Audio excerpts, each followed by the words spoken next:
Magandang araw po sa inyo, Sir Blair. Lalong-lalo na po sa mga giliw ninyong tagapakinig o sa pangalang Ador. At ito ang aking kwento. Hindi. Bakit 3 taon lang? Bakit 3 taon lang ang hatol nyo sa lalaking pumatay sa aking ina? Kitang-kita ko kung paano niya binugbog ang kaawa-awa kong ina. Kaya bakit ilang taon lang ang hatol nyo sa kanya? Ang dapat sa kanya, mabulok sa kulungan hanggang sa mamatay. Ang aking lolo na si Lolo Ben. Siya na ang nagpalaki sa akin magmula nang mamatay si Nanay Fortesa. Hindi ko siya totoong lolo, ngunit minahal niya ako nang higit pa sa kanyang buhay. Napatitig ako sa muka ni Lolo Ben. Baka sa kanyang muka ang matinding pag-aalala. Ilang saglit pa, iniabot niya sa akin ang isang baso na malapit sa aking katre. Saka ako nagsalita habang seryosong nakatingin sa muka ni Lolo Ben. Lolo Ben, paulit-ulit po na bumabalik sa isip ko ang eksena na yun sa loob ng hukuman. Kung paanong umiral ang batas sa tustisya para kay nanay. Hindi ko talaga matanggap. Paanong 3 taon lang ang hatol nila sa hayop na pumatay sa akin? Kailanman, hindi ko po makakalimutan na nangyari kay nanay. Walang awa siyang binugbog ng hayop na yun. Nang dahil lamang sa gusto niyang manakit ng babae. Rinig na rinig ko po ang pagmamakaawa ni nanay sa kanya na huwag siyang patayin dahil may anak pa siyang naghihintay sa kanya. Papatayin ko siya, Lolo Ben, at buburahin ko siya sa mundo. Ano ba ang dapat kong gawin para mawala na ang galit na yan sa dibdib mo? Wala po kayong magagawa, Lolo Ben. Dahil kamatayan lamang po ni Mang Randy ang magpapatahimik sa akin. Isa pa, palagi ko po nakikita sa panaginip ko ang araw na wala akong nagawa para tulungan si nanay. Isang mahinang tapik. Nilingon si Lolo Ben. Diretso ang paglalakad ko papunta sa madilim na bahagi ng kakauyan. Tanging ang liwanag lamang mula sa buwan ang nagsisilbi kong tanglaw. Inayos ko ang aking jacket na merong hood. Isinuot ko rin ang aking panyo na madalas kong ipinantataklob sa bibig ko upang hindi na panay ang suntok sa muka ng kaawa-awang driver hanggang sa mawalan na ito ng malay. Wala ng pasahero ang lalaking binugbog niya, kaya inisip ng salarin na walang nakakita sa kanyang ginagawa. Sinadya kong pumwesto sa tapat ng poste ng kuryente na merong ilaw. Siya binigwasan ng 2 magkakasunod na suntok na direktang tumama sa kanyang sikmura at tagiliran. Bumagsak siya sa mabatong kalsada, kasunod ng pagsuka niya ng dugo. Nilapitan ko siya at kinuwelyuhan ko siya sa damit. Ngayon mo gamitin sa akin ang tapang mo kanina. Habang hindi na ito makilala dahil sa mga dugong umaagos sa kanyang muka. Pagkatapos kong gawin ang pagpatay sa kanya, hinila ko siya at dinala ko siya sa kinaroroonan ng jeep. Iniwan ko ang kanyang bangkay malapit sa gulong ng sasakyan. Napansin ko na bahagyang umangat ang ulo ng driver na parabang nagkamalay na ito na pag-aalala. Ador, saan ka ba nagpunta? Nagpahangin lang po ako, Lolo Ben. Teka, sandali ka. Bakit may sugat ka? Ano nangyari sa kamay mo? Nagpalipas lamang po ako ng galit dun sa kakauyan.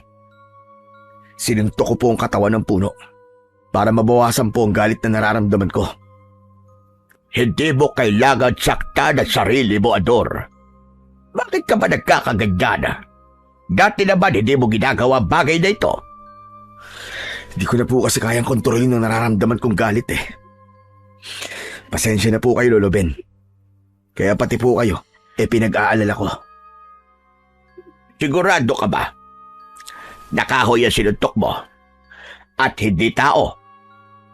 Hindi ko sinagot ang tanong na yon ni Lolo Ben. Sa halip pumasok ako sa loob ng bahay. Hindi natuwa ang matanda sa ikinilos ko. Kaya hinabol niya ako hanggang sa loob ng sala. Hinablot niya ang hood ng jacket ko. Sa kanya ako hinawakan sa tagkabilaan kong braso. Ador, tinatanong kita. Sagutin mo ang tanong ko at huwag kang umiiwas. Hindi kahoy ang sinuntok mo. Tama ba? Lolo Ben, hindi po ako nagsisinungaling sa inyo. Kahoy talaga ang sinuntok ko kanina. Wala po ba kayong tiwala sa akin? May tiwala ako sa iyo, Ador. Kaya lamang, abay nag-aalala ako sa mga kinikilos mo. Para bang meron kang ginagawang mali. Wala po akong ginawang mali, Lolo Ben. Kaya bitiwan niyo na po ang braso ko. Gusto ko na pong magpahinga. O sige na. Kalimutan mo na lang ang mga sinabi ko. Hindi na ako mag-uusisa sa'yo. Magpahinga ka na. Sandali lang. Lilisin mo muna ang sugat mo bago ka matulog. Salamat po sa pag-aalala, Lolo Ben. Sana nagkamali ako ng hinala sa'yo, Ador. Ayokong malaman na ikaw ang dahilan ng kaguluhan sa baryong ito. Hindi ako nakapagsalita dahil alam ko sa akin sarili na totoo ang lahat ng mga sinabi ni Lolo Ben. Imbis na makipagtalo ko sa kanya, wala akong imik na pumasok sa loob ng aking kwarto. Isinara kong mabuti ang aking pinto. Saka sumandala sa dingding nito. Itinaas ko ang aking kamao na puno ng dugo. May sugat yon dahil sa epekto ng liyabe o nakel sa aking kamay.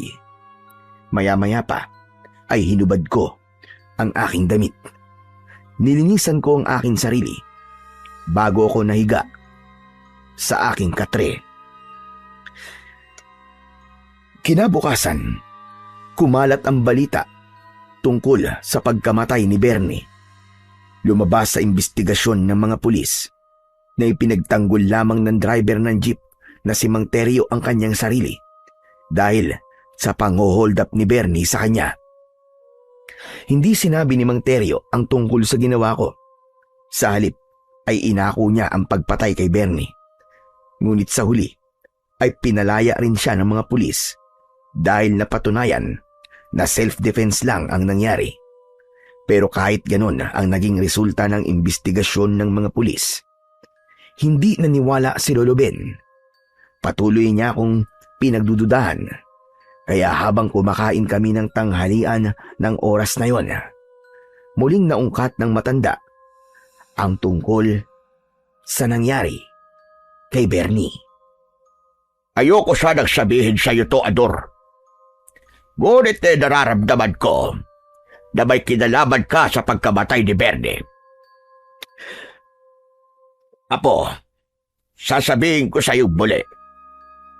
Masama ang pumatay. Kasalanan yun sa mata ng Diyos at sa mata ng batas. Ayoko dumating ang araw na ikaw ang tatagtarin ng bala ng mga pulis dahil sa nakapatay ka ng tao. Wala po akong alam sa sinasabi niyo, Lolo Ben. Teka, kung makapagsalita po kayo, para bang sigurado kayo na ako ang pumatay kay Bernie.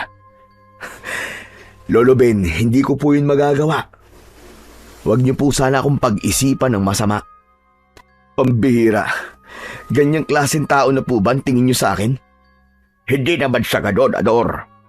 Ayoko lang na matulad ka sa ibang tao na naliligaw ng landas. Lolo Ben, tamang landas po ang tinatahak ko. Kaya't sana naman po, tigilan niyo na po ang kakatanong sa akin ng ganyan. Nasasaktan po kasi ako sa mga sinasabi niyo dahil paulit-ulit po kayo sa pagtatanong. O sige, pasensya ka na, Apo. Kung nagiging makulit ako sa pagtatanong sa'yo. Sige na, kumain ka na. Ipagpatuloy mo na yan. Baka sa boses ni Lolo Ben na nasaktan ko siya sa mga sinabi ko. Dahil pagkatapos nun, tumayo siya at umalis sa harap ng lamesa. Binaliwala ko ang naging reaksyon ng matanda at ibinaling ko na lamang ang aking atensyon sa aking pagkain. Pagkatapos kong kumain, inilagay ko ang aking pinagkainan sa lababo. Ngunit bigla kong natigilan nang marinig ko ang boses ni Magda. Kaibigan ko siya at madalas ko siyang kasama nung mga bata pa kami. Nagbago lang yon nang magdalaga siya at pinaghihigpitan ng kanyang ina.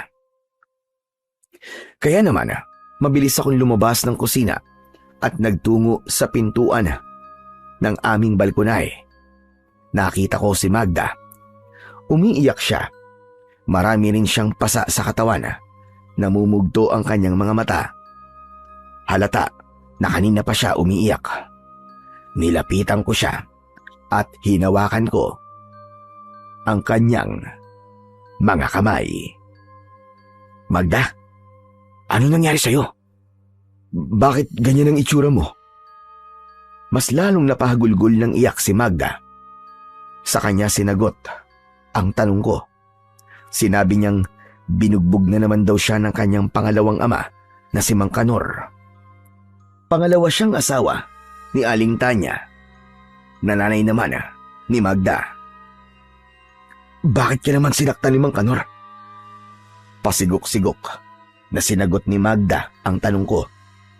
Sinabi niyang wala raw siyang pambili ng alak para kay Mang Kanor, kaya raw siya binugbog nito. Bigla akong nakaramdam ng awa para sa dalaga habang pinagmamasdan ko ang mga latay at pasa niya sa kanyang katawan. Inalalayan ko siyang pumasok sa loob ng bahay.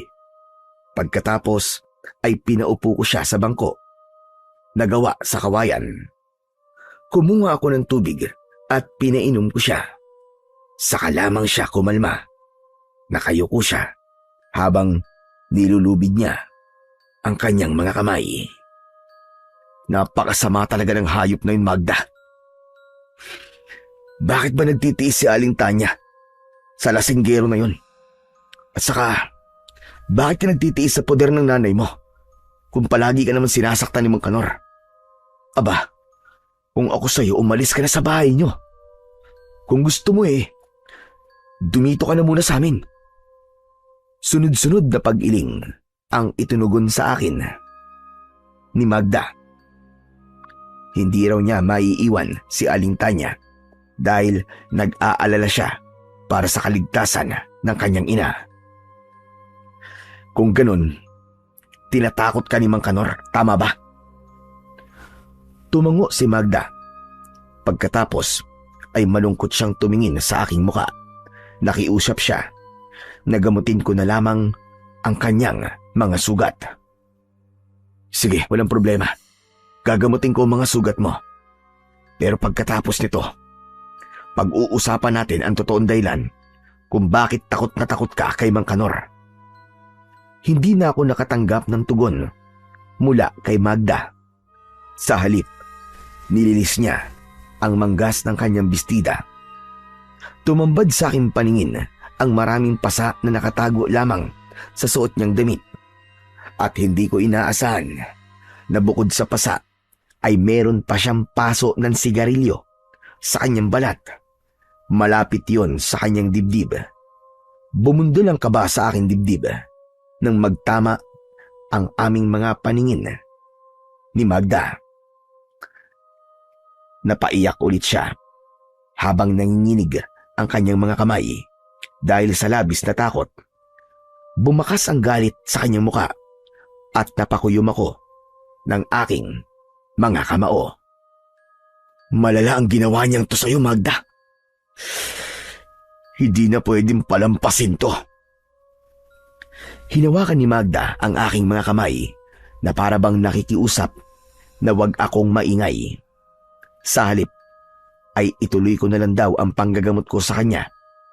Kaya naman, ginamot ko ang kanyang mga sugat at paso sa katawan. Kinuha ko ang dahon ng katakataka mula sa akin lagayan. Nagarapon. Nakababad yon sa malinis na tubig. Ang dahon ng katakataka ay kilala bilang miracle leaf.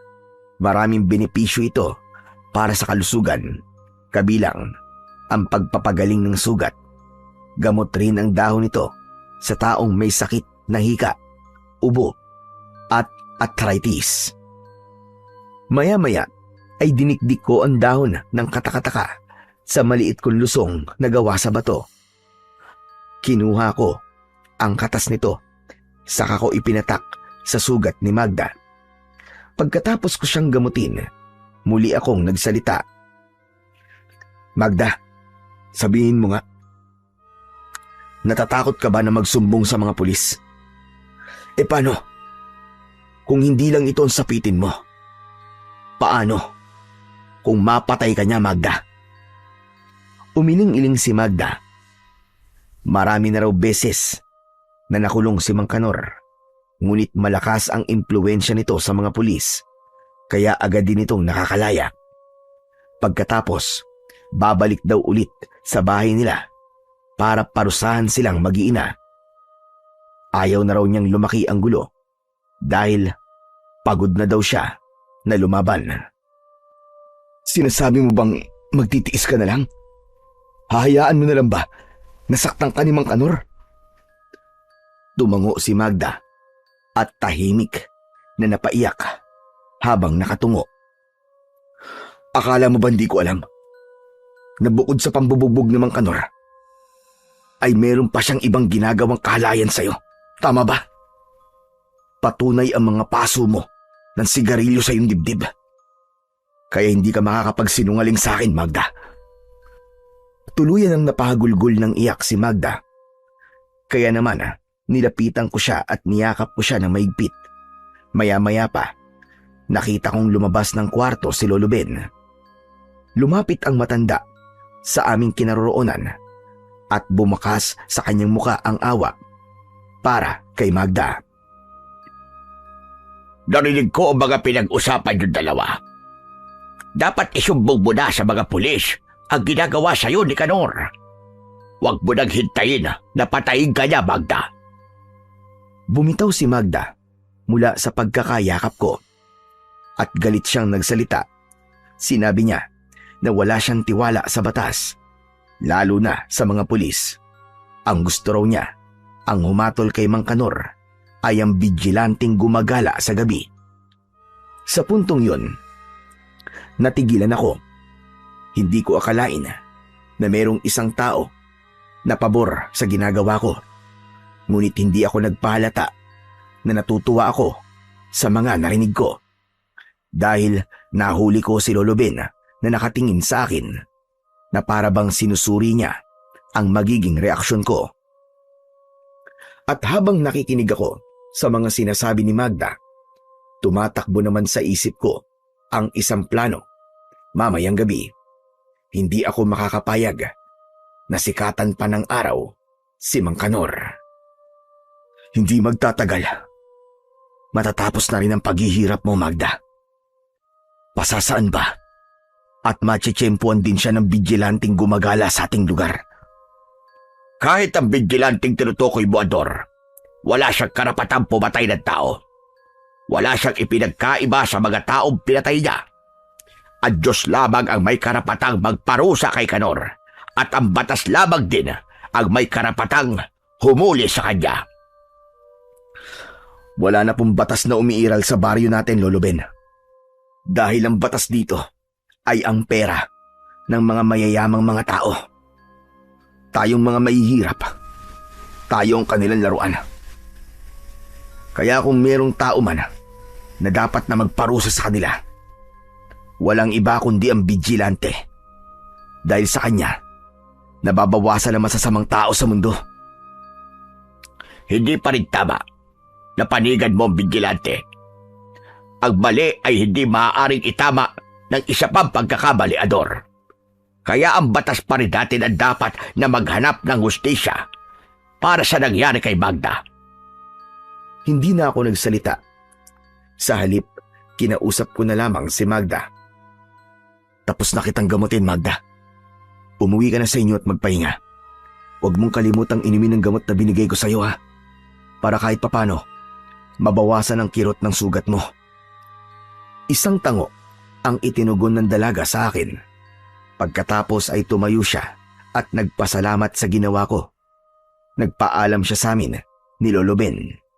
At nang makaalis si Magda, nabaling ang aking atensyon sa mga gamot. Ano ang tumatakbo sa isip mo, Ador? Wala po, Lolo Ben. Hindi mo ba sasamahan si Magda para magsumbong sa mga pulis dahil sa pag-aabuso sa kanya ni Kanor? Hindi na po yung kailangan, Lolo Ben. Para sa akin, wala na pong batas sa lugar na to. Walang hustisya at wala na rin po akong tiwala sa mga pulis. Isang malalim na buntong hininga ang pinakawalan ng matanda. Saka siya tumingin sa labas ng bintana. Ano na naman po bang tumatakbo sa isip niyo, Lolo Ben? Pinag-iisipan niyo na naman ba ako ng masama? Hindi kita pinag-iisipan ng masama, Ador. Ang iniisip ko ay ang iyong ama. Kung narito lamang sana ang tatay mo, hindi ka siguro magkakaganyan na. Kahit nandito pa po si tatay, hindi magbabago ang paniniwala ko tungkol sa batas na umiiral sa lugar natin. Isa pa, Lolo Ben, 4 na taon pa lamang ako noon nang umalis si tatay. Hindi na siya nakabalik. Hindi nga po yata niya alam na patay na po si nanay eh. Kaya para sa akin, matagal na rin siyang patay. Huwag mo't sabihin ang bagay na yan, Ador. Naniniwala ko na may dahilan kung bakit wala siya sa tabi ninyong mag-ina. Kaya huwag mo siyang huhusgan hanggat hindi mo nalalaman ang totoong nangyari sa kanya. Huwag na lang po natin siyang pag-usapan. Para po sa akin, ay hindi na po siya mahalaga. Kaya huwag niyo na pong babanggitin ang tungkol kay tatay. O sige, ikaw ang bahala. At teka, siya nga pala, bakit sa dinabi-rabi ng mapipili mong trabaho ay ang pagiging albularyo pa? Dahil po kay nanay, Lolo Ben. Kaya gusto kong maging albularyo. Kung noon na nasaktan siya at marunong na po akong manggamot, baka sakaling nailigtas ko pa siya. Kahit ginamot mo kagad si Fortesa, hindi mo na siya maililigtas pa dahil sa mga nabuong dugo sa kanyang ulo. Kahit na ho, ang mahalaga po, sinubukan ko siyang iligtas. Tsaka tama na po, Lolo Ben. Ayoko na pong maalala ang nangyari kay nanay. Sige ho, lalabas na po muna ako ng bahay. Maiwan ko na po kayo. Para bang binabayo ng maso ang puso ko nang maalala ko ang bahaging yun sa nakaraan ko, kung paanong naging miserable ang buhay ko at namuhay ng mag-isa sa piling ng ibang tao. Nakuyom ko ang aking kamao at mas piniling mapag-isa. Nagtungo ako sa likod ng bahay para magsibak ng kahoy. Yun ang lihim kong paraan upang mapanatili ang aking lakas. Bahagi yun ng aking pagsasanay sa pakikipaglaban. Pagsapit ng gabi, kung saan ay tahimik ang paligid, sinilip ko si Lolo Ben sa loob ng kanyang silid at palihim kong kinuha ang kanyang liyabe. Nakalagay yun sa luma niyang baul. Pagkatapos, isinuot ko ang kulay itim kong jacket na merong hood. Kasunod ng paglalagay ko ng taklob sa aking bibig na ang nakalabas lamang ay ang aking mata. Magaan ang aking mga paa na tinahak ang daan papunta sa bahay ni Magda. Ito na ang tamang oras para tapusin na ang kasamaan ni Mang Kanor. Pagkarating ko sa bahay ni Magda, pumwesto ko sa tapat ng kwarto ng dalaga. Idinikit ko ang aking tenga sa dingding. Pagkatapos ay pinakinggan kong mabuti ang mga nangyayari sa loob. Hindi nga ako nagkamali. May ginagawa na naman si Mang Kanor na kahalayan kay Magda. Nanginginig ang aking katawan dahil sa galit.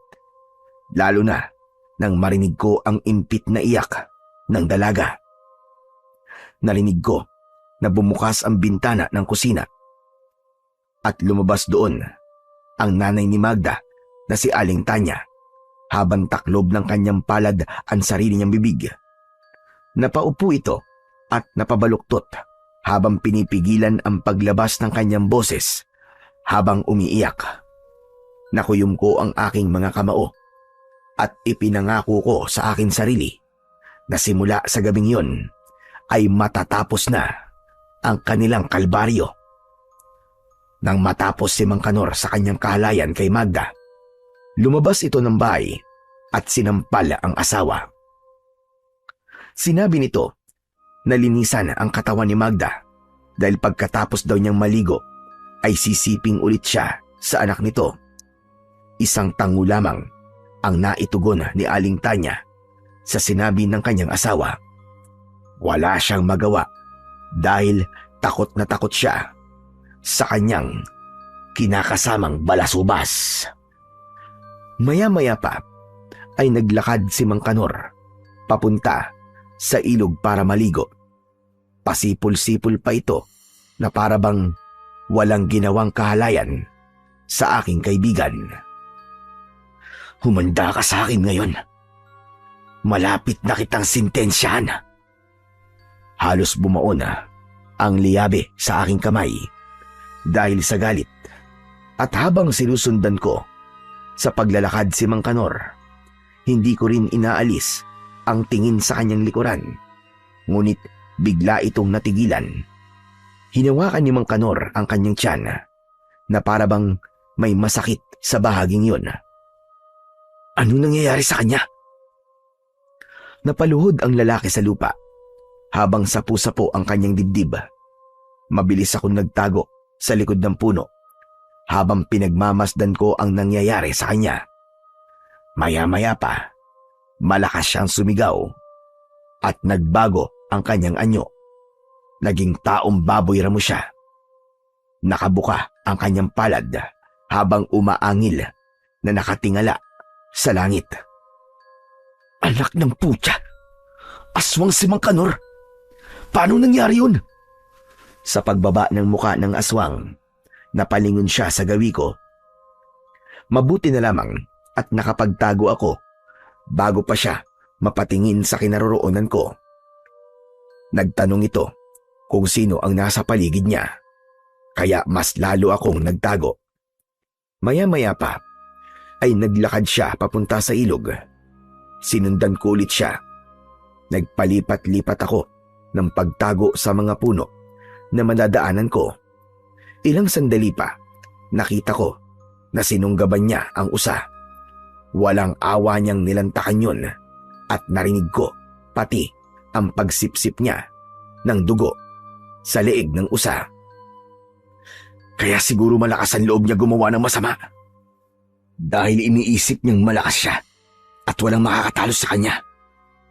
Kahit aswang ka pang hayop ka, papatayin kita. Agad akong lumundag papunta sa kinaroroonan ng aswang. Nagpambuno kaming dalawa hanggang sa makarating kami sa gilid ng ilog. Bumagsak kami sa tubig. Binigwasan ko kagad siya ng suntok sa kanyang muka. Dumugo ang kanyang bibig dahil sa nalagas niyang mga ngipin. Gumanti siya sa akin ng kalmot at tinamaan niya ako sa dibdib. Nang maramdaman ko ang sakit, mas lalo akong nagalit. 5 beses na tumama sa kanyang muka ang mga suntok ko. Halos madurog ang kanyang bungo sa lakas ng kamao ko. Kahit aswang ka pa, hindi kita aatrasan. Papatayin kita. Ito na ang huli na makakagawa ka ng kasalanan sa kaibigan ko. Anak ka ng teteng! Pinilipit ko ang leeg ng aswang na si Mang Kanor. Dilat ang kanyang mga mata nang bumagsak siya sa tubig. Hinayaan ko siyang tangay ng agos.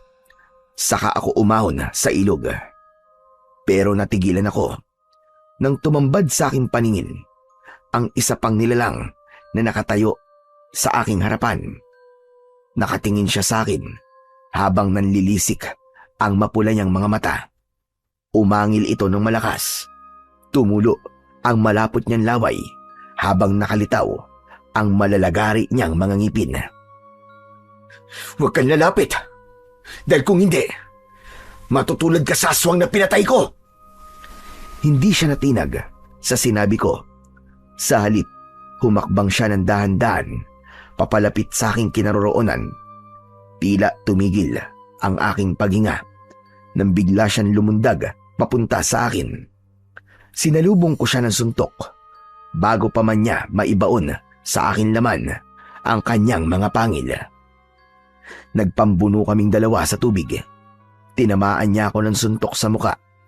Nagulat ako na mabilis siyang lumangoy papunta sa kinaroroonan ng katawan ni Mang Kanor, at mula sa aking harapan, nilantakan niya ang katawan nito. Nilapitan ko ang aswang at inatake ko siya ng suntok sa kanyang likod, pero hindi siya natinag. Hinarap niya ako at sinunggaban niya ako ng kagat sa aking balikat. Naramdaman ko ang pagbaon ng kanyang mga pangil sa aking laman. Sinubukan kong makawala mula sa maigpit niyang pagkakakapit sa aking mga balikat, ngunit masyado siyang malakas. "Hindi ka magtatagumpay! Hindi ko hahayaan na manaig kang aswang ka!" Natigilan ang aswang. Napaatras siya at dali-dali siyang umahon sa tubig. Naiwan naman ako habang nagtataka sa naging reaksyon ng taong baboy ramo. Napasulyap ako sa gawi ni Mang Kanor. Bumalik na ito sa dati niyang anyo bilang tao, ngunit wakwak na ang tiyan at may 2 butas sa leeg dahil sa kagat ng aswang. Ngayon lamang ako nakakita ng aswang na kumakain ng kapwa niya aswang. Ano kaya ang ibig sabihin nun? Maya-maya pa ay naramdaman ko ang pananakit ng aking balikat na merong kagat ng aswang. Umahon ako sa tubig at mabilis na tinahak ang daan pabalik sa bahay. Napalinga ako sa paligid dahil pakiramdam ko merong nagmamatsyag sa akin. Kaya naman, mabilis akong tumakbo para makaalis sa lugar na yon. Pagdating ko sa bahay, dumaan ako sa bintana at maingat akong pumasok sa loob ng aking silid. Halos mapangiwi ako sa labis na sakit nang tanggalin ko ang aking damit. Agad kong pinatakan ng langis ang aking mga sugat. Pagkatapos, nagsindi ako ng gasera at itinapat ko sa apoy ang aking liyabe. Yun ang aking ginamit upang patayin ang kamandag ng aswang sa aking sugat. Pagkatapos kong gamutin ang aking sarili at makapagpalit ng damit, bigla kong naalala ang tungkol sa nilalang kanina. Hindi ko maintindihan kung bakit kinain ng aswang na yon ang lamang loob ni Mang Kanor. At saka, hindi niya ako tinuluyang kanina kahit meron na siyang pagkakataon para patayin ako. Nahulog ako sa malalim na pag-iisip habang pilit kong inaalala ang malakas na aswang na nakalaban ko kanina. Kaya naman, kinabukasan, pagkatapos kong manggamot sa 2 pasyente ko, kinausap ko si Lolo Ben habang nakaupo kami sa balkonahe at nakatanaw sa labas. Lolo Ben, naniniwala po ba kayo sa masasamang nilalang na nagtatago po sa dilim?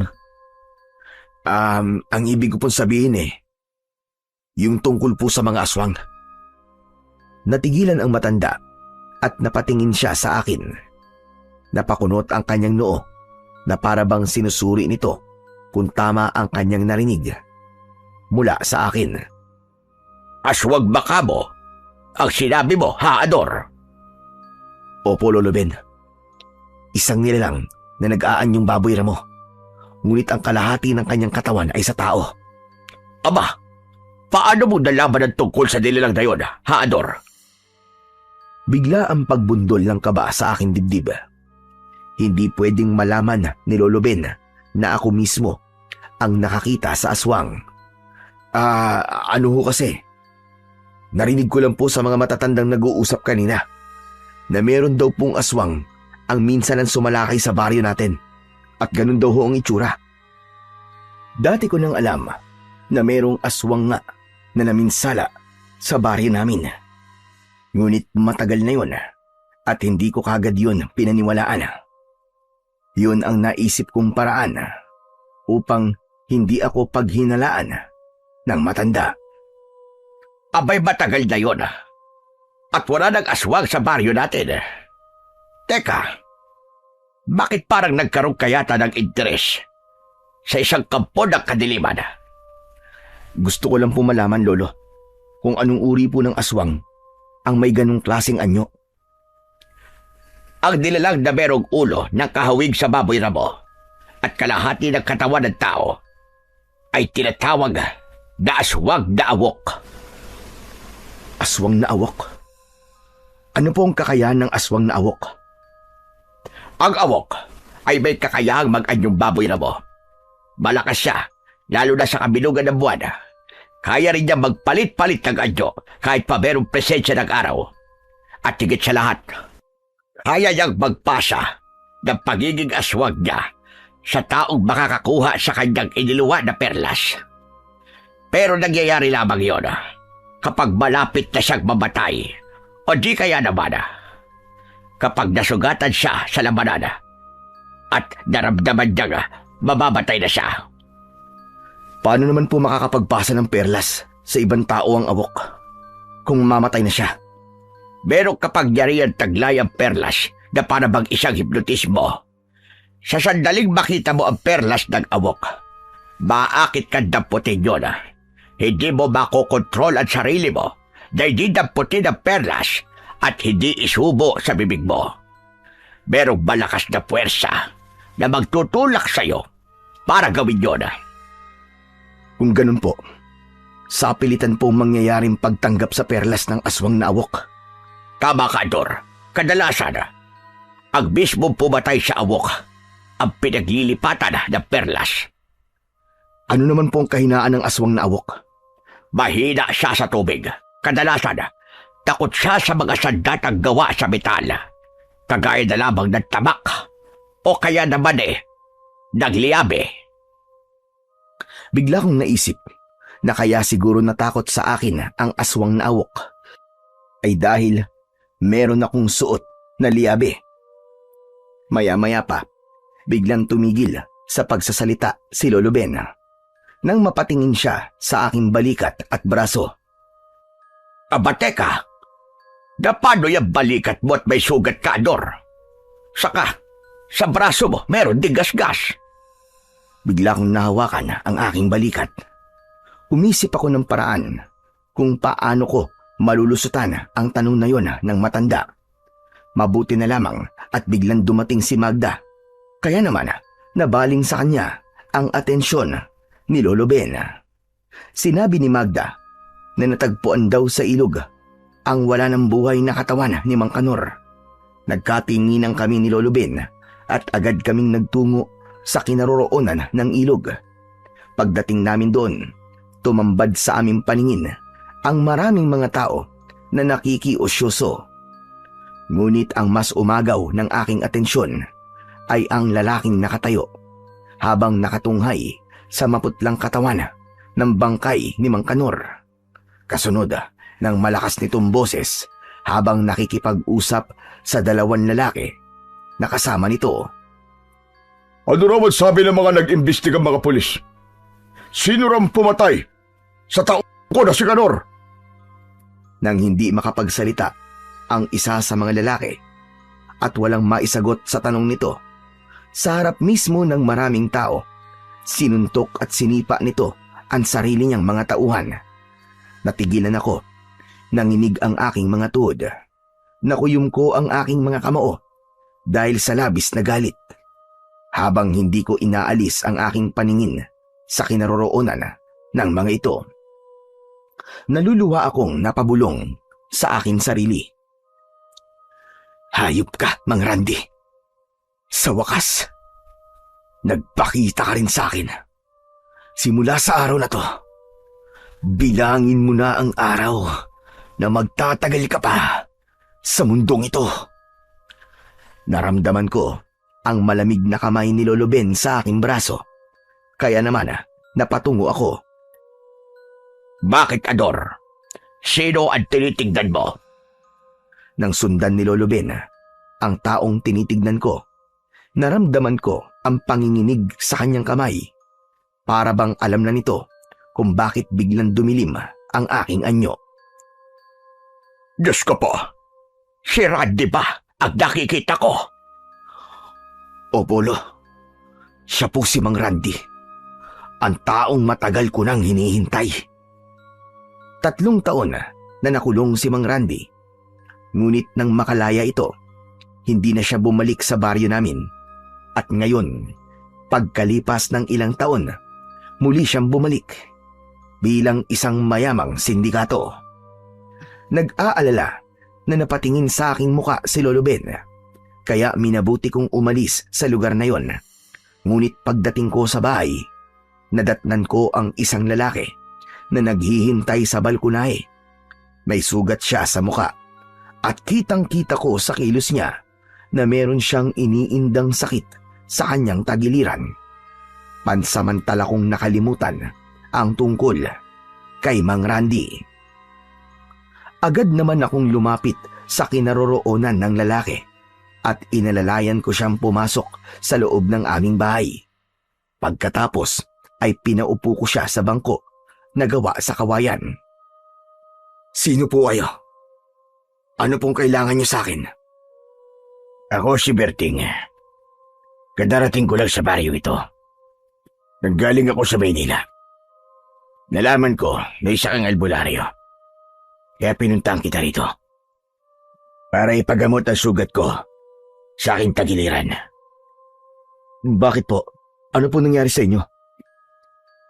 Hinarang ako ng mga tambay dyan sa labasan. Kinuha nila ang bag ko at inatake ako ng saksak ng isa sa kanilang mga kasama. Kaya ito, inabot ako ng kamalasan. Kung ganun ho pinagnakawan po kayo? Naiparating niyo na po ba ito kay Kapitan? Hindi pa nga dahil abala sila sa pag-aasikaso sa bangkay ng lalaking natagpuan sa ilog. Ganun ho ba? Sige po, gagamutin ko po muna ang sugat niyo sa tagiliran. Agad akong kumilos at inihanda ang mga kakailanganin ko sa panggagamot. Pagkatapos, itinaas ko ang suot na damit ni Mang Berting. Tumambad sa aking paningin ang maliit niyang sugat sa kanyang tagiliran, katabi ng malaking pasa na parabang nanggaling sa malakas na sipa. Hindi naman siguro malala ang tama ko, hindi ba? Oo, hindi naman po malala ang tama niyo sa tagiliran. Mabuti na lang at hindi matalas ang kutsilyong ginamit sa inyo. Mabuti naman kung gano'n. Hala, sige na. Linisin mo na ang sugat ko nang makaalis na ako. Hindi maitago sa anyo ni Mang Berting ang pagkadismaya sa mga nangyari sa kanya. Maya-maya pa, tumagilid siya ng upo upang madali kong magamot ang kanyang sugat. Pagkatapos ay nilagyan ko yun ng langis. Ngunit nagulat ako sa biglang pagtaas ng boses ni Mang Berting. Tumayo siya at namumula ang kanyang muka. Lintik na yan, oh! Ano bang ginamit mo sa sugat ko? Bakit ang hapde? Langis lang po to na merong apdo ng ahas na kobra. Ano? Papatayin mo ba ako, ha? Anak naman ng putya, oh! Hindi nga ako namatay sa saksak. Matotodas naman ako sa apdo ng ahas na yan. Ay, nako. Pambihira naman, oo. Kung alam ko lang na ganyang klaseng albularyo ka, hindi na sana ako nagpagamot sa'yo. Huwag naman po kayo magtaas ng boses. Hindi naman po kayo mamamatay sa apdo ng ahas Subok ko na po ito. Isa pa, hindi niyo po ba alam na mabisang gamot din po ito laban sa tetano mula sa kalawang ng kutsilyong ginamit sa inyo? Wala akong alam dyan sa mga pinagsasasabi mo. Yung normal na gamot lang ang gamitin mo sa akin. Wala na akong nagawa, kundi linisan na lamang ulit ang sugat ni Mang Berting. Nagulat ako sa biglang pagtataas niya ng boses, kaya sinubukan kong pakalmahin ang aking sarili at binaliwala ang kanyang mga sinabi.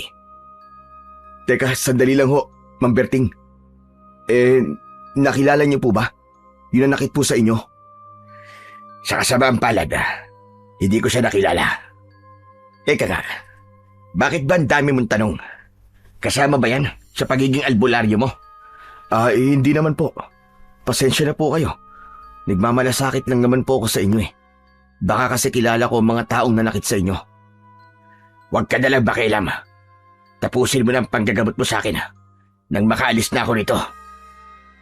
Dahil sa kakaibang ugali ni Mang Berting, hindi na ako nag-usisa pa. Ipinagpatuloy ko na lamang ang panggagamot sa kanya. Pagkatapos ko siyang gamutin, dumating naman si Lolo Ben. Napatingin siya sa gawi ni Mang Berting. May pasyente ka pala. Akala ko wala kang kasama rito. Bakit po, Lolo Ben? May sasabihin lang sana ako sa iyo tungkol sa totoong dahilan ng pagkamatay ni Kanor. Ha? Ano pong dahilan ng pagkamatay ni Mang Kanor? Nalaman ko na biktima ng aswang si Kanor. Dahil sa sinabi ni Lolo Ben, sumingit sa aming usapan si Mang Berting. Teka, sandali lang ho, Tatang. Tama ba narinig ko? Aswang ang pumatay sa lalaking natagpuan doon sa ilog kanina? Oo, tama ka sa narinig mo. Aswang nga ang pumatay kay Kanor. Akala ko, wala nang aswang sa baryo namin. Ngunit meron pa pala. Mas lalong lumakas ang hinala ng lahat na kagagawa ng aswang ang nangyari sa kanya. Matay sa sugat nito, sa kanyang leeg at sa kanyang tiyan. Kung gano'n, seryosong usapin ang nangyari sa biktima. Teka nga, sandali lang. Ngayon lang kita nakita rito. Taga saan ka ba, Amang? Taga rito ho ko, Tatang. 18 taon po akong nakulong. Kaya nawala po ako sa baryong ito. Dati ko na pong alam na mayroong aswang sa lugar na ito. Kaya hindi na po ako masyadong nagulat nang marinig ko ang sinabi ninyo. Ang totoo, dati akong manunugis ng aswang. Kung ganun, bakit hindi po kayo lumaban kanina? Nang pinagnakawan po kayo ng mga kawatan sa labasan. Ang alam ko po kasi sa manunugis ng mga aswang ay mahusay pagdating sa pakikipaglaban. Yun ay dahil gusto ko na ng tahimik na buhay. Ayoko na ng gulo. Siya nga pala, kailangan ko nang umalis. Kailangan ko pa maghanap ng bahay na matutuluyan. Bakit? Wala ka bang pamilya na mauuwian dito? Wala na po akong pamilyang babalikan, Tatang. Galit sila sa akin. Di ko nga po alam kung nasa na sila. Hindi rin po nila ako dinalaw sa kulungan. Biglang bumakas ang lungkot sa muka ni Mang Berting. Alam ko ang ganong pakiramdam, ang walang pamilya at mamuhay ng mag-isa. Maya-maya pa, tumayo si Mang Berting sa kanyang kinauupuan na bangko. Bueno, sige ho. Kailangan ko nang umalis. Maraming salamat sa iyo, Ador. Walang anuman po. Isang malalim na buntong hininga ang pinakawalan ni Mang Berting, saka siya umalis at tuluyang nawala sa aming paningin. Nagkatinginan naman kami ni Lolo Ben. Ador, may gusto lamang akong itanong sa iyo. Ano po yun, Lolo? Pinakikialaman mo ba ang liyabi ko sa loob ng aking baul? Naku, hindi ho. Tsaka bakit ko naman po pakikialaman ng liyabe nyo? Hindi naman po sa akin yun. Para kasing nagbago ang posisyon ng pagkakalagay ng liyabe sa loob ng baul ko. O siya, sige na, kalimutan mo na lamang ang mga sinabi ko. Ganun po ba kahalaga sa inyo ang liyabe na yun, Lolo Ben?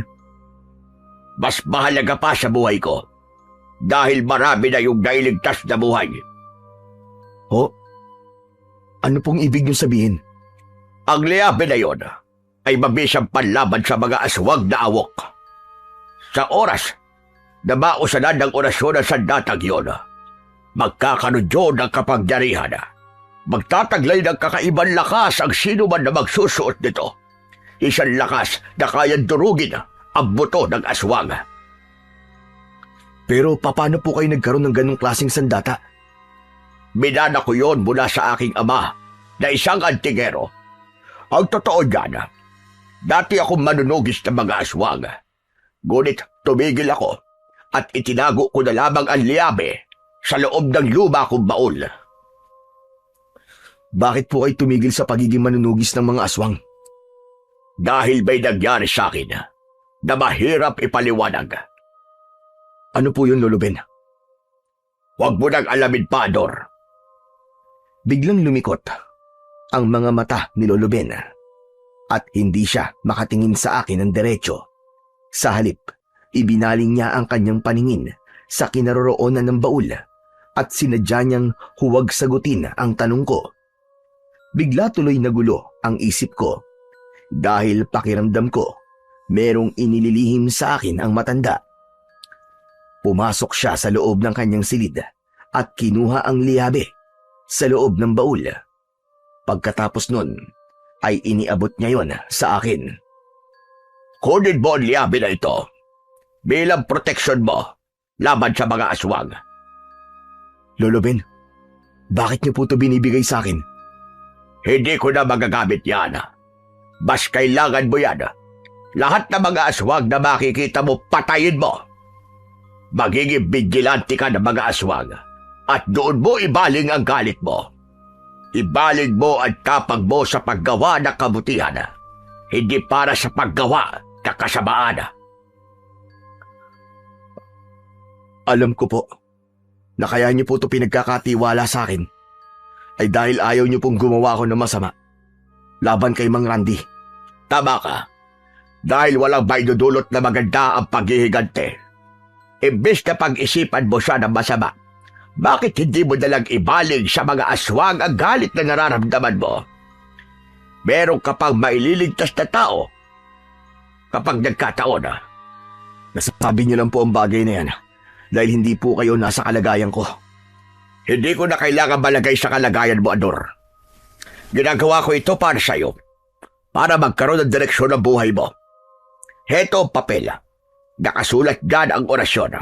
Sambitin mo lang yan kapag nalalagay ka sa pangalib. Pero pinigilan akong magsalita ni Lolo Ben sa pamamagitan ng pagtapik niya sa balikat ko. Saka siya malungkot na lumabas ng bahay. Naiwan akong natitigilan habang hawak ko ang liabe. Pagsapit ng gabi, tahimik akong lumabas ng bahay. Dala ang liabe at suot ang balabala. Maliwanag ang sikat ng buwan, kaya malinaw kong naaaninag ang daan habang mag-isa akong naglalakad sa mabatong kalsada. Bigla akong nakarinig ng malakas na tawanan ng mga kalalakihan mula sa tapat ng tindahan ni Aling Delia. Lasing na ang mga ito. Malakas rin ang kutob ko na sila ang mga nanakit kay Mang Berting dahil sa bag na nakasukbit sa balikat ng isa sa kanila. Maya-maya pa ay biglang sinabunutan ng isang lalaki ang buhok ni Aling Delia. Pinaluhod siya sa lupa at pilit na kinukuha ang pera nito sa bulsa. Agad akong lumapit sa kanila. Kaya naman, nabaling sa akin ang kanilang atensyon. Mga anak kayo ng teteng, pakawalan niyo si Aling Delia at ako ang harapin niyo. Ngumisi ang isa sa mga lalaki at binasag nito ang bote ng alak. Itinutok niya yon sa akin at sinabing hindi siya natatakot sa akin. Wala akong balak manakit ng tambay na walang silbi. Kaya kung gusto niyo pang mabuhay, umalis na kayo at umuwi sa bahay niyo para matulog. Imbis na makinig sa akin ang tatlong lalaki, sabay-sabay silang nagtawanan. Habang dinuduro nila ako sa muka, sinabi nilang huwag akong makialam sa kanila at ako pa mismo ang kanilang pinauuwi. Mga diablong buang kayo. Ang titigas ng ulo nyo, ha? Hindi na ako nagdalawang isip. Agad ko silang sinugod. Inatake ko sila ng tag-iisang suntok sa muka. Bumagsak sila sa lupa habang namimilipit sa labis na sakit. Bumangon naman ang isa sa kanila para atakihin ako ng suntok. Ngunit nakaiwas ako Gumanti ako ng sipa at suntok na tumama naman sa tagiliran ng lalaki. Ang dalawa namang lalaki ay mabilis na bumangon at kumuha ng tig-isang bote. Binasag nila yon ng sabay. Pagkatapos, sabay rin silang umatake sa akin ng saksak. Sinipa ko ang kanilang kamay na may tangan ng basag na bote. Kaya naman, nabitiwan nila yon. Saka ko sila binigyan ng tig-iisang suntok sa muka. Bumagsak silang dalawa sa lupa at hindi na nakabangon. Maya-maya pa, lumapit sa akin si Aling Delia at nagpasalamat sa pagkakaligtas ko sa kanya. At nangako siya na wala siyang ibang pagsasabihan ng tungkol sa ginawa ko. Maraming salamat po, Aling Delia. Tumango ang babae at sinabing ipagpatuloy ko ang ginagawa kong kabutihan para sa mga tao. Habang nakikipag-usap ako kay Aling Delia, naramdaman ko na para bang merong nakatingin sa akin mula sa madilim na bahagi ng kakawyan. Napalingon ako sa bahaging yon at kinausap ko si Aling Delia. Pumasok na po kayo sa loob ng bahay niyo, Aling Delia. Sa tingin ko po, merong ibang nilalang na narito lang sa paligid natin. Hinintay ko munang pumasok sa loob ng kanyang bahay si Aling Delia bago ako humarap sa madilim na bahagi ng kakawyan. Dinukot ko sa aking bulsa ang papel na ibinigay sa akin ni Lolo Ben.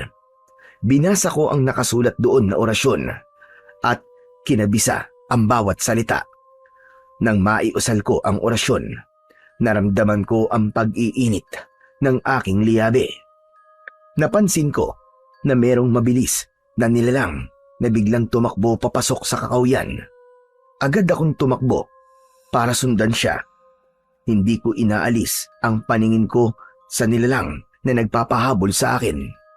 Pagdating ko sa gitna ng kakawyan, bigla siyang nawala.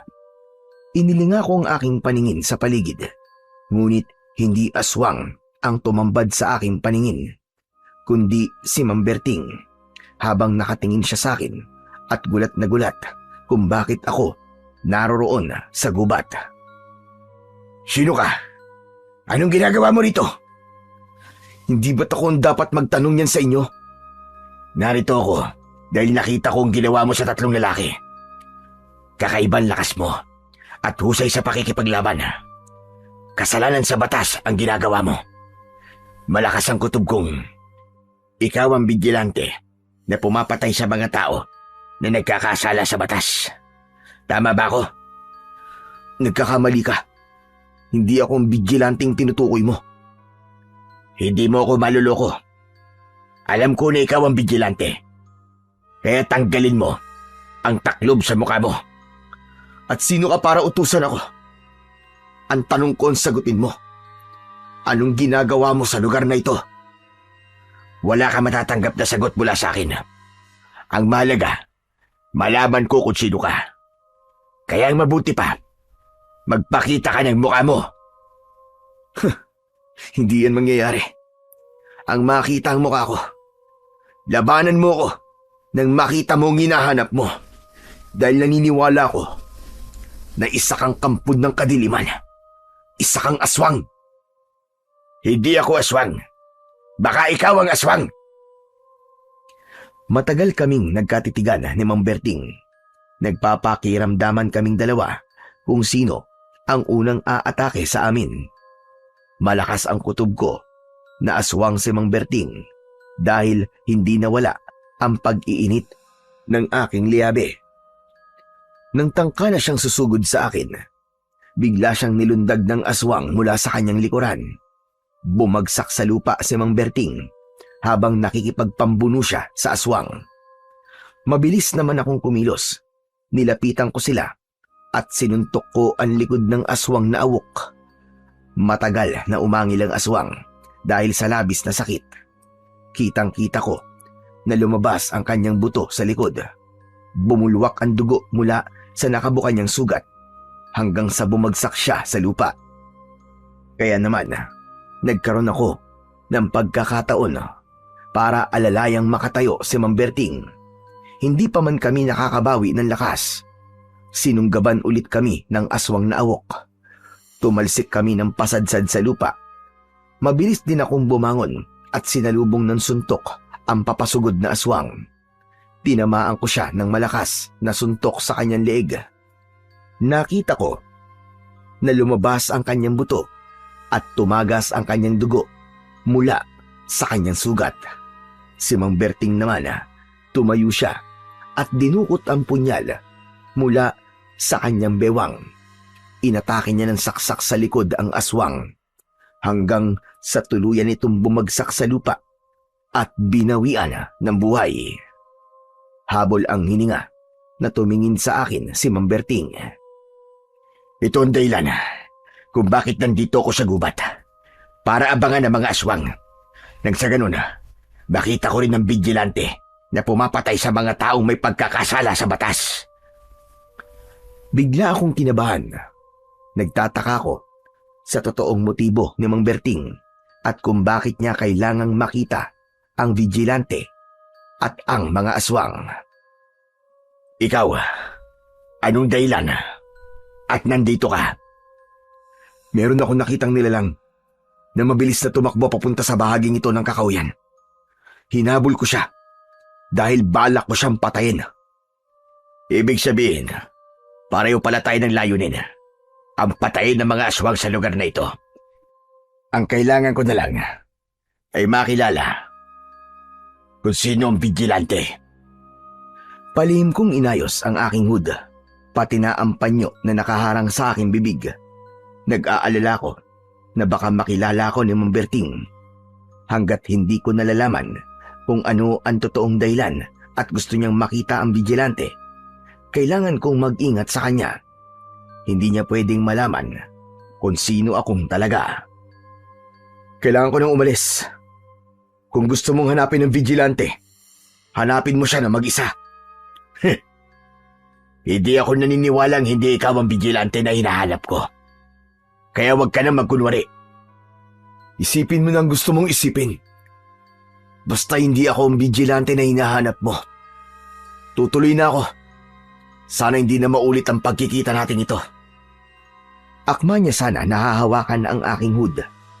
Nang mabilis kong naiiwas ang aking ulo, tinabig ko ang kanyang kamay.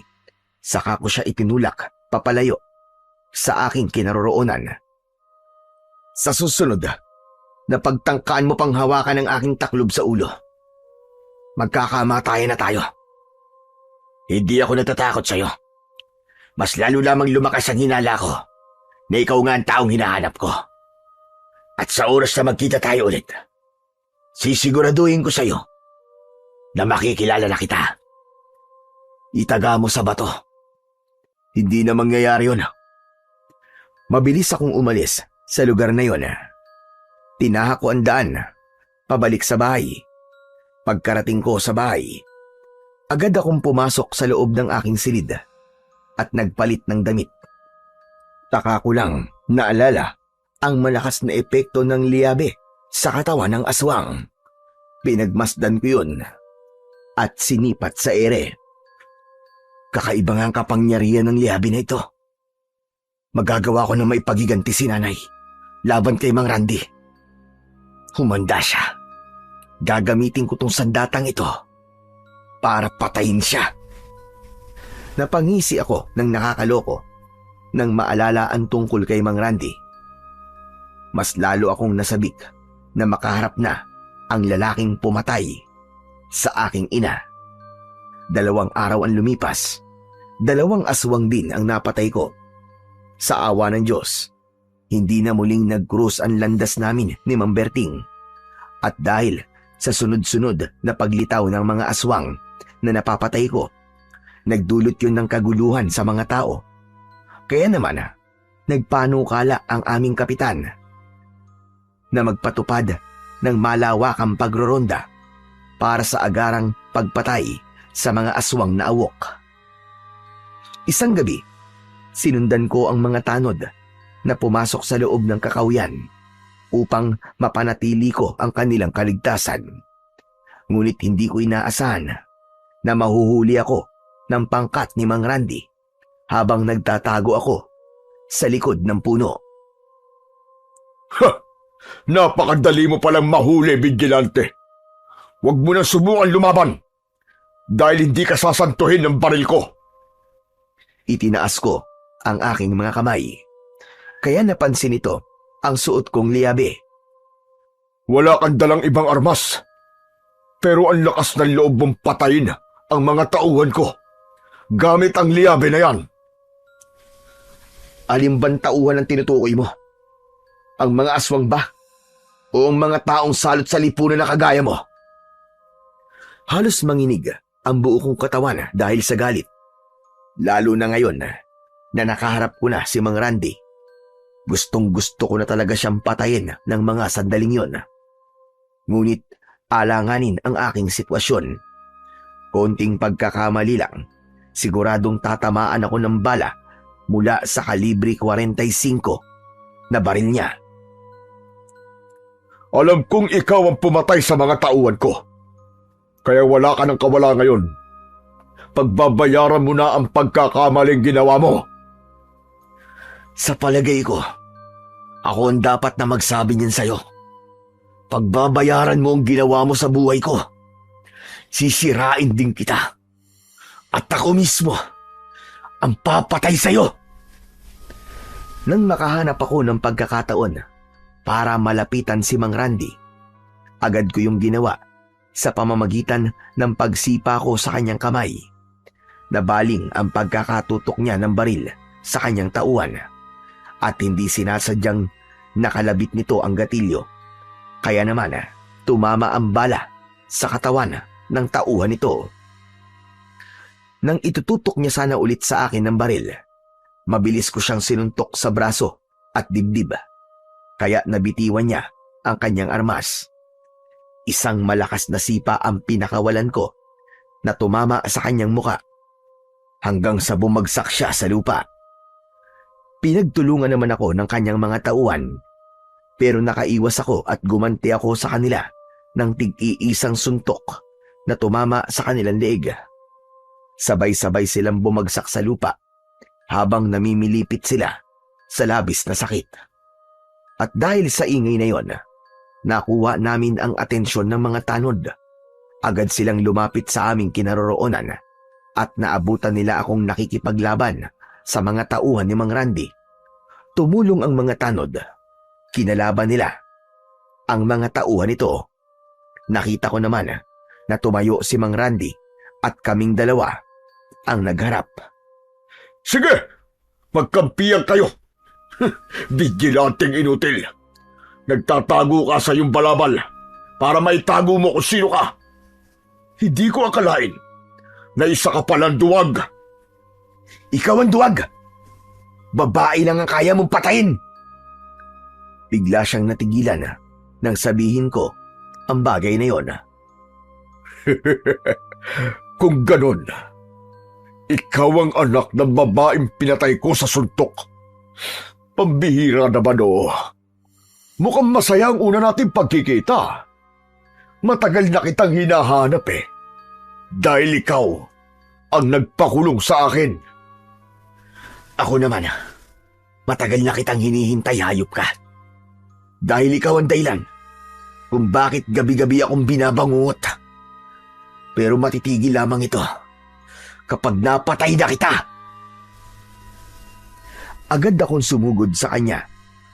Inatake ko siya ng 2 suntok na tumama sa kanyang muka. Ngunit hindi niya yon ininda. Sa halip, gumanti rin siya sa akin ng suntok. Sa sobrang lakas ng kanyang kamao, tumalsik ako at bumalandra ako sa mga puno. Malakidlat na nakalapit sa akin si Mang Randy. Sinakal niya ako at hinihagis niya ako sa lupa. Halos mapaigik ako sa sobrang sakit ng aking katawan. Kakaibang lakas niya. Malakas ang kutob kong hindi siya ordinaryong tao. Isa siyang aswang, kagaya ng kanyang mga tauhan. Bulong ko sa aking sarili habang dahan-dahan akong tumatayo. Sakto na pagtayo ko, sinunggaban na naman ako ni Mang Randy. Tinamaan niya ako sa aking tiyan gamit ang kanyang ulo. Halos umangat ang mga paa ko sa lupa dahil sa malakas niyang pag-atake sa akin. Binayo ko naman siya ng suntok sa kanyang likod. Pagkatapos, umikot ako at sinuntok ko siya sa ilalim ng kanyang baba. Bumagsak siya sa lupa, ngunit agad din na nakabangon.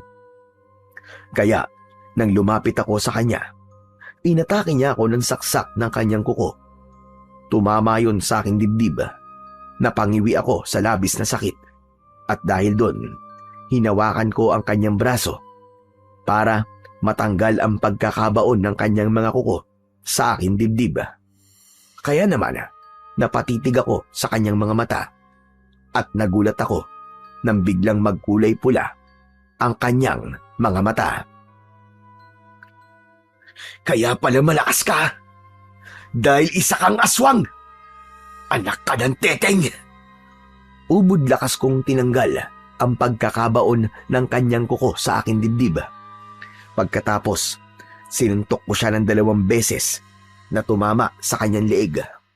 Nasaktan siya at napaatras ng hakbang. Sumuka siya ng dugo. Nahirapan siyang huminga at dahil sa ginawa ko, mabilis siyang tumakas. Naiwan naman ang kanyang mga tauhan sa kamay ng mga tanod.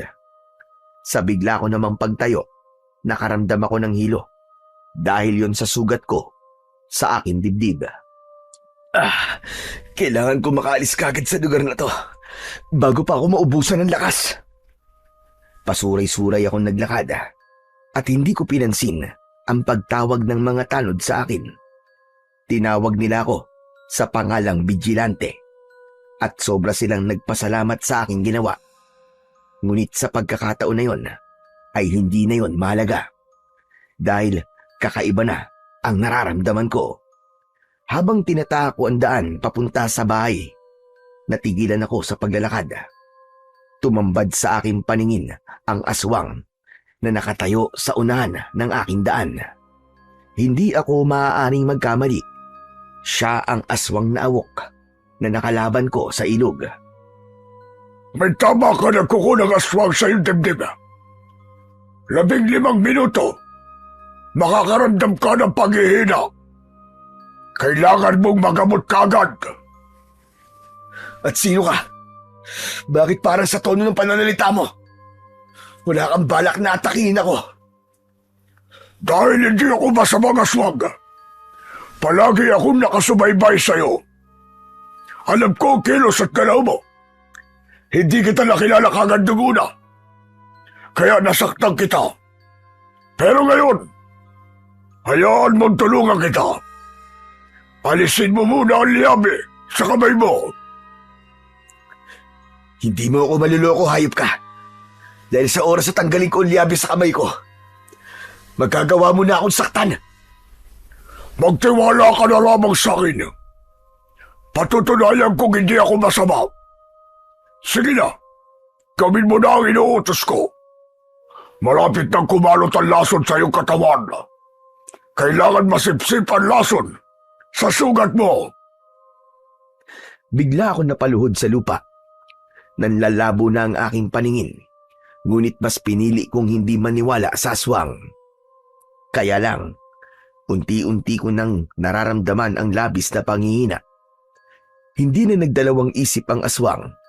Mabilis niya akong nilapitan. Sinipa niya ang aking kamay, kaya natanggal ang liyabe.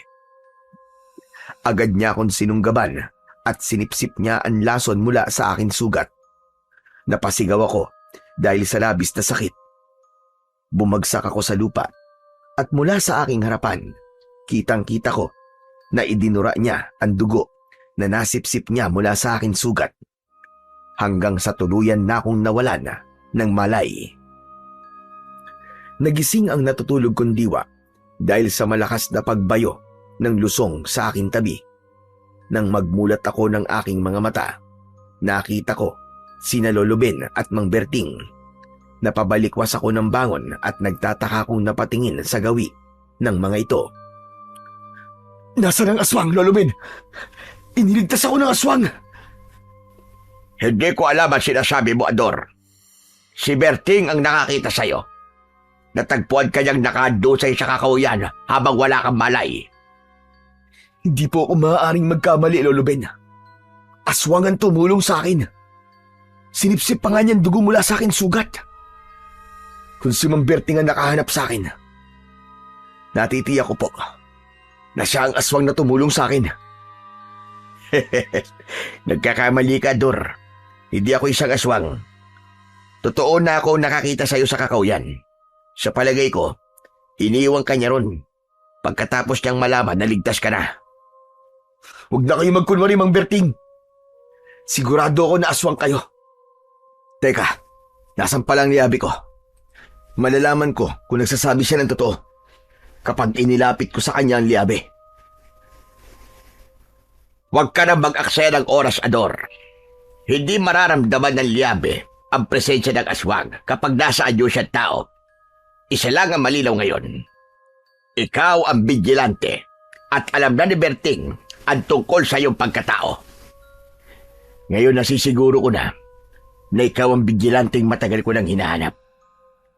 Inaaresto kita sa salang pagpatay sa mga taong nagkakasala sa batas. Ano?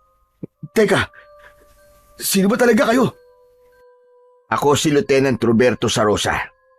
Isa akong undercover agent na layuning hulihin ang vigilanteng naglalagay ng batas sa kanyang mga kamay. Kung ganun, hindi totoong labas kayo ng kulungan. Ganun na nga. Kaya sumuko ka na. You are under arrest. Teka, sandali. Hindi taong pinatay ko kundi aswang. Pasensya na. Hindi ako susuko sa inyo. Mamamatay na muna ako bago mo ako mahuli. Kung ganun, mapipilitan akong daanin ka sa dahas. Kaya huwag ka nang magtangkal lumaban. Nasa labas na ang aking mga tauhan. Bakit akong inaaresto mo? Si Mang Randy, siyang dapat mong hinuhuli dahil siyang tunay na masama. Isa siyang aswang. Maging siya ay kasama sa aking misyon. Ngunit mas nauna kitang nahuli kaysa sa kanya. Kaya sasama ka sa akin sa ayaw at sa gusto mo. Sandali lang, Lieutenant. Ibababa mo na ang baril mo. Hindi mo kailangan gawin to sa aking apo. Pasensya na ho kayo, Tatang Ben. Pero kasama ito sa trabaho ko. Ang hulihin ang isang taong nagkakasala sa batas. Sige, iputok niyo na ho ang baril niyo, Mang Berting. Tutal, kaya ako nagkaganito ay dahil rin sa inyong mga pulis. Pinalaya ninyo ang taong nagkasala sa aking ina na si Fortesa. At pagkatapos, ako naman ngayon ang hinuhuli nyo. Ganyan ba ang batas na pinagsisilbihan nyo? Nang magtama ang aming paningin ni Mang Berting, nakita ko ang pangingilid ng luha sa kanyang mga mata. Nanginginig ang kanyang kamay habang nakatutok sa akin ang kanyang baril. Tama ba narinig ko? Ang pangalan ng nanay mo ay Fortesa. Fortesa Talento ba ang pangalan ng nanay mo, Dor? Mabuti naman at alam mo ang buong pangalan ng babaeng pinagkaitan nyo ng ustisya. Ibinaba ni Mang Berting ang kanyang baril at bigla siyang hindi mapakali sa kinatatayuan. Hindi siya makatingin sa akin. Kaya naman, nagkaroon ako ng pagkakataon para makatakas. Mabilis kong hinablot ang liabe na nakapatong sa lamesa, kasabay ang pagtalon ko sa bintana. Ador! Ador, sandali! Hindi ko na pinansin ang pagtawag sa akin ni Mang Berting. Mabilis akong tumakbo habang hinahabol ako ng putok ng mga baril. Men! Hold your fire! Yun ang huling salita na narinig ko bago ko sinuong ang masukal na bahagi ng kakauyan. Nanghihina ako napasandal sa puno. Maya-maya pa ay narinig ko ang boses ni Magda. Tinawag niya ako at sinamahan niya akong magtago sa kuweba na madalas naming pagtambayan noon. Maraming salamat sa tulong mo, Magda. Tumango ang babae at sinabi niya na tumatanaw lamang daw siya ng utang na loob sa akin. Ayon sa kanya, ay nakita raw niya ang ginawa ko sa kanyang pangalawang ama na si Mang Kanor. Sinundan daw niya kami ng gabing yun at nakita niya kung paanong naging aswang si Mang Kanor. Matagal na rin daw niyang alam na ako ang vigilante. Kaya raw siya nagpagamot sa akin ay para makita ko ang hirap na pinagdadaanan niya. Kaya pala sinabi mong ang vigilante ang dapat na magparusa kay Mang Kanor. Dahil alam mo na ako yun. Sunod-sunod ang ginawang pagtango ni Magda sa akin. Saka ako nahiga sa malapad na bato. Maya-maya pa ay nagpaalam si Magda na kailangan niya nang umalis para umuwi sa kanilang bahay. Babalitaan na lamang daw niya ako kapag meron siyang narinig tungkol sa akin. Nang mapag-isa ko sa loob ng kuweba, bigla kong naalala ang tungkol kay Mang Berting. Hindi ako makapaniwalang undercover agent pala si Mang Berting. Pero bakit kaya siya natigilan kanina nang marinig niya ang pangalan ni Nanay? Napatanaw ako sa labas ng kuweba dahil iniisip ko ang naging kilos ni Mang Berting kanina. Saka ko pinagmasdan ang liabe at isinuot ko yon sa aking kamay. Pagkalipas ng 6 na oras, madilim na ang paligid. Yun ang tamang oras ng muli kong pagganap kay Mang Randy. Ngunit natigilan ako sa paglabas ko sa kuweba. Tumambad sa aking paningin si Lolo Ben. Bihag siya ni Mang Randy. Ador, Apo! Tumakas ka na! Iwan mo na ako! Vigilante! Tatakas para iligtas sa sariling buhay? Imposible naman yata mangyari yon. Hindi ba, Ador? Hindi ko kailangan tumakas. Lalo na ngayon na nandito ka na. Pakawalan mo si Lolo Ben. Ako lang ang kailangan mo. At huwag mo siyang idamay. At sino naman ang gagamitin ko laban sa'yo? Ang gusto ko, magpalit tayo. Ibigay mo sa akin ang liabe. Ibibigay ko naman sa'yo ang matandang walang silbi ito. Huwag kang papayag sa gusto niya mangyari, Ador. Niloloko ka labang niya. Wala siyang balak na pakawalan ako. Dahil sa galit ni Mang Randy, sinuntok niya sa sikmura si Lolo Ben. Namilipit ang matanda dahil sa labis na sakit. Pagkatapos, biglang nagpalit ng anyo si Mang Randy. Naging aswang na awok siya at itinutok niya sa leeg ni Lolo Ben ang mahahaba niyang kuko na animo ay mga patalim. Siguro naman, mapipilitan ka nang ibigay sa akin ang liabe. Huwag mong sasaktan si Lolo Ben. Sige, ibibigay ko na sa iyo ang liabe. Pakawalan mo ang lolo ko. Ano pa ang hinihintay mo? Hubarin mo na ang liabe. Ang magpalit na tayo. Bilisan mo. Dahil mabilis akong mainip. Baka hindi ako makapagpigil. Mapatay ko na ang matandang ito. Napansin ko na unti-unting bumabaon ang mga kuko ni Mang Randy sa leeg ni Lolo Ben. Nang huhubarin ko na ang liabe. Biglang tinabig ng matanda ang kamay ni Mang Randy. Kaya naman nakawala si Lolo Ben mula sa pagkakahawak ng pinuno ng mga aswang na awok. Nagulat ako nang biglang magpalit ng anyo si Lolo Ben. Naging aswang siya na awok. Hindi maaari. Ikaw ang aswang na tumulong sa akin. Isa kang aswang, Lolo Ben. Patawarin mo ako, Ador. Ito ang dahilan kung bakit tumigil ako sa pagiging manunugis ng aswang. Dahil nalunok ko ang peras na iniluwa ng matandang aswang. Kaya ako ang nahawa ng pagiging aswang. Kung ganun, ikaw pala nakakuha sa mutya ng aking ama na si Dolpo. Humanda ka! Ikaw pala ang pumatay sa kanya! Mabilis na inatake ng kagat ni Mang Randy si Lolo Ben. Tinamaan ng matanda sa kanyang balikat. Napaluhod siya sa lupa. Kaya naman, lumapit ako sa kanilang kinaroroonan. Ubod lakas kong sinuntok ang muka ng pinuno ng mga aswang na awok na si Mang Randy. Bumagsak siya sa lupa. Umangil siya ng malakas na para bang nagtatawag ito ng kasama. Kasunod ng paglitaw ng maraming baboy ramo mula sa likod ng mga puno. Sabay-sabay silang umatake sa akin. Sige, patayin niyo ang hayop na yan! At ako naman ang bahala sa matandang ito!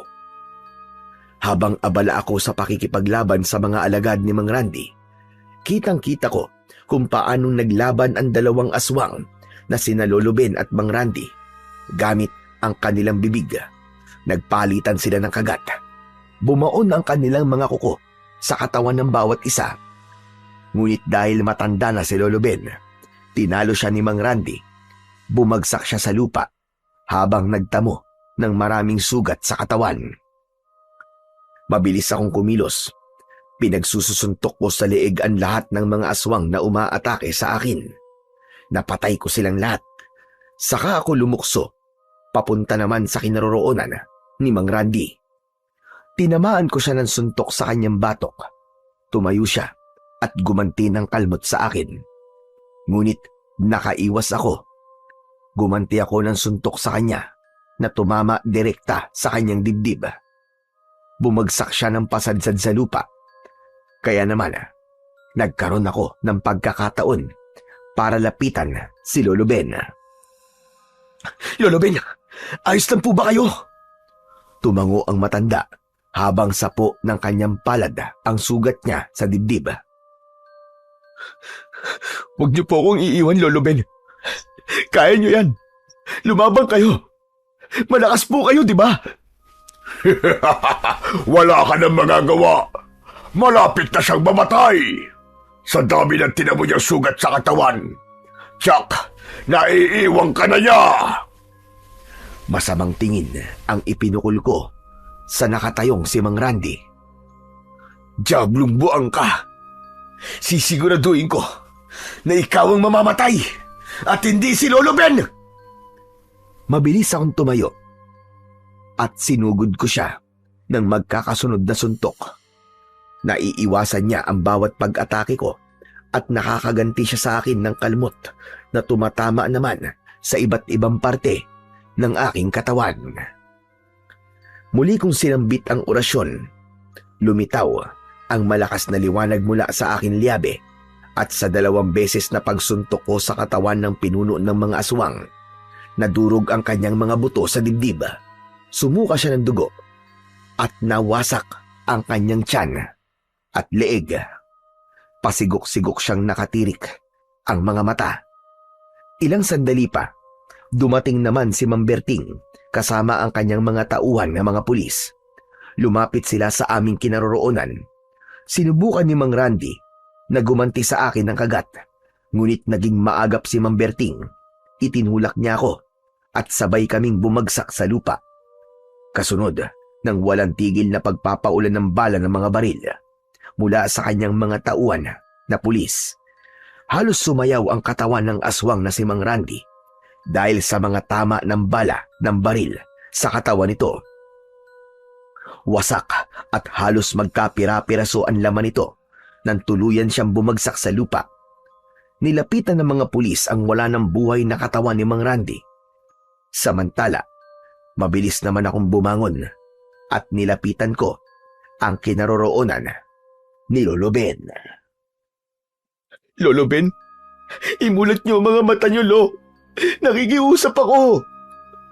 Habang kalong ko sa aking hita, si Lolo Ben, unti-unti na rin nagpalit siya ng anyo. Sakto yon nang lumapit ang mga pulis. Bagyang iminulat ng matanda ang kanyang mata. Kaya naman, hindi na ako nagdalawang isip na buhatin siya para dalhin sa bahay. Inihiga ko siya sa katre habang kasama ko si Mang Berting. Kung narito kayo para huliin ako, pwede bang tapusin ko muna ang panggagamot ko sa lolo ko? Hindi ako nandito para huliin ka. Sige na, Gamutin mo muna ang sugat niya. Lumabas ako ng kwarto at iniayos ko na ang mga gagamitin ko para sa panggagamot sa katawan ng aking lolo. Maya-maya pa ay dumating si Magda at inilalayan niya akong gamutin si Lolo Ben. Lahat ng mga taong tinulungan ko ay dumating sa bahay para tulungan kaming maglolo. Ang mga tauhan naman ni Mang Berting ay nakakalat sa labas upang magbantay sa bahay. Kahit wala ng banta ng mga aswang. Pagkatapos kong tapalan ng dahon ng katakataka ang sugat ni Lolo Ben, nilagyan ko naman yun ng langis na gawa sa apdo ng kobra. Nang matapos ako sa panggagamot, saka ako lumabas ng bahay para kausapin si Mang Berting. Ngunit nakita kong pinaalis niya ang kanyang mga tauhan. Ligtas na po si Lolo Ben sa panganib. Wala na rin pong banta ng mga aswang na awok sa baryong to. Handa na po akong sumuko. Hindi ako nandito para hulihin ka, Ador. Gusto ko lang humingi ng tawad sa'yo. Para saan po ang paghingi niyo ng tawad? Para sa mga taon na wala ako sa tabi mo, anak. Patawarin mo ako. Dahil hindi ko alam na pinatay ang nanay mo ni Randy. Hindi kaagad ako nakapagsalita dahil sa labis na pagkabigla. Umarap sa akin si Mang Berting at nagpakilala siya na siya ang aking ama. Nasa misyon ako nang mangyari kay Fortesa ang bagay na yun. Hindi ko man lang siya naprotektahan. Pinatay siya habang ginagampanan ko ang aking tungkulin para sa ibang tao. Patawarin mo ko, anak. Hindi ko alam. Hindi ko sinadya na iwan kayo ng nanay mo. Akala niyo ba matutuwa ako dahil sa wakas nagkita na rin tayo? Nagkakamali kayo.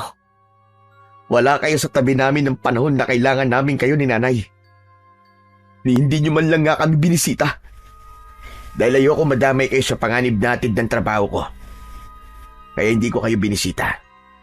Natatakot ako na baka gamitin kayo ng mga kalaban ko para matalo ko. Hindi ko kayo mapapatawad. Naiintindihan ko kung bakit masama ang loob mo sa akin, anak. Patawarin mo ko. Yun ang sinumpaan kong tungkulin sa batas. Tungkulin? Para iwan yung pamilya para sa batas na sinasabi niyo, Tay? Hindi ko kayo kailangan. Gawin niyo ang tungkulin niyo.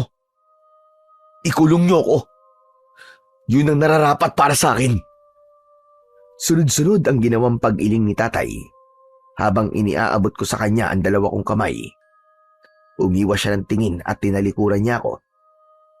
Hindi ko mapipilit ang aking sarili na patawarin kagad si tatay dahil masyadong malalim ang galit ko sa kanya. Pagkalipas ng 5 buwan, tuluyan ng gumaling si Lolo Ben. Inilihim ko sa lahat ang tungkol sa totoong pagkatao ng matanda, lalo na nang napatunayan ko na hindi talaga siya masamang aswang. Bumalik na rin sa dating katahimikan ang baryo namin. Isang araw dumating si tatay kasama ang kanyang mga tauhan. May dala siyang bag habang seryoso siyang nakatingin sa akin. Sige na, lapitan mo siya, apo. Hindi maganda magtanim ka ng sama ng loob sa iyong ama. Oo na po. Huwag na lang kayo maingay. Ay, nako. Sige na. Maiwan ko na kayo at ipaghahanda ko na lamang kayo na makakain. Isang matamis na ngiti ang isinukli ko sa sinabing yun ni Lolo Ben. Pagkatapos ay muli akong tumingin kay tatay na nakalapit naman na sa akin. Nag-file ako ng leave para makasama kita, anak. Bala ko sanang isama ka na sa Maynila upang makapag-aral ka at matupad ang pangarap mo na maging pulis. Pasensya na po, tay. Pero hindi ko po maiiwan si Lolo Ben. Tsaka mas gusto ko po maging albularyo. Sigurado ka ba, anak? Opo, tay. Nang mapagtanto ni tatay na maayos na akong makipag-usap sa kanya, bigla siyang napahagulgul ng iyak at kinabig niya ako para yakapin ako ng maigpit. Akala ko, hindi na darating ang araw na ito. Ang makasama ka At tawagin mo akong tatay, anak. Huwag na po kayo magdrama, tay. Hindi naman po bagay sa inyo eh. Masaya lang ako, anak. Ipinagmamalaki kita dahil nabigyan mo ng hustisya ang nangyari sa nanay mo. Ngunit mali pa rin po ang paraan ko ng paghahanap ng hustisya, tay. Kasala po ako sa batas at sa mata ng Diyos. Humingi ka lang ng tawad sa kanya, anak. At agad kang patatawarin ng Diyos. Sige na, pumasok na tayo sa loob ng bahay. Naaamoy ko ng nilulutong ulam ni Tatang Ben. Inakbayan ako ni tatay papasok sa loob ng aming bahay, habang ang kanya namang mga tauhan ay naiwan sa balkonay at inabutan na ng pagkain ni Lolo Ben. Masaya kaming nagsalo sa pagkainan. Napatunayan ko na masaya pala ang buhay kapag inalis ang galit sa dibdib, lalo na kapag kapiling ang pamilya. Hanggang dito na lamang po ang aking istorya. Lubos na nagpapasalamat, Ador. Maraming salamat po sa walang sawa niyong pakikinig at pagsuporta sa aking mga YouTube channel na The Voice Addict at mga kwento ni Apong Isaac. Hanggang sa muli, at pagpalain nawa kayo ng Diyos na may kapal.